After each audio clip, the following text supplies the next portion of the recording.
Hindi ka napapanood my day nito ni sir eh. Hindi ka kasama sir.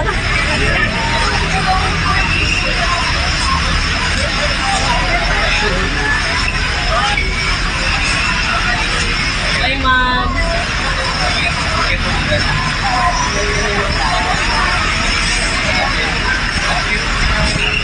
Bye! Ingat po kayo.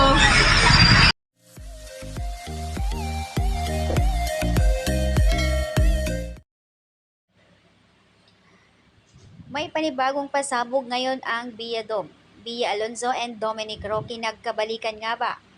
Sa post ng fandom ng Bia kung saan makikita ay sinundo ni Dominic Roque si Bia Alonzo na ito po ay galing sa Hong Kong.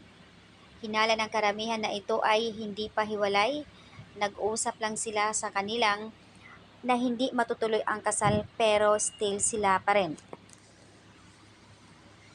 Hindi nga raw makakalimutan sa lahat simula pa lang hanggang ngayon. Umabot na nga sila ng 4 na taon. Mahirap makalimutan ang lahat. Nakaka-happy reading all positive comment. Maiksi ngayon ang buhok ni Bia. I'm super excited and happy to see you both. Lalo na si Dom laging nakangiti. Kaya pala sabi ni Dom sa kanyang IG kumakailan lang na wag ibabash si Bia.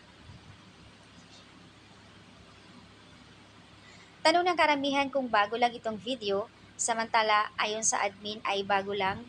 Kanina dumating si Bia galing Hong Kong at sinundo pa ni Dominic Roque. Looking good guys. Hindi talaga basta-basta malilimutan ang lahat. Kaya patuloy akong umaasa na maayos ang Bia magkabalikan talaga sila and that they prove that true love is worth fighting for. Masaya ako para sa inyo. May nagbigay komento dito na talagang sit up nilang dalawa na ipalabas, sabay sila nagbigay ng statement na sa kanilang paghiwalay na hindi matuloy ang kasal pero sila pa rin. Ang sabi ng karamihan, nag-usap ang dalawa na hindi pa rin sila maghiwalay, hindi nga lang talaga muna matuloy ang kasal. Baka siguro lang nabigla yung pag-engage noon. Syempre, may pinagdaanan din sila. Pero masaya ako sa Bia forever. Nagbigay ng pagbati at good comment ang mga netizens. Ginulantang ng Bia ang karamihan dahil sa pagsundo niya sa airport.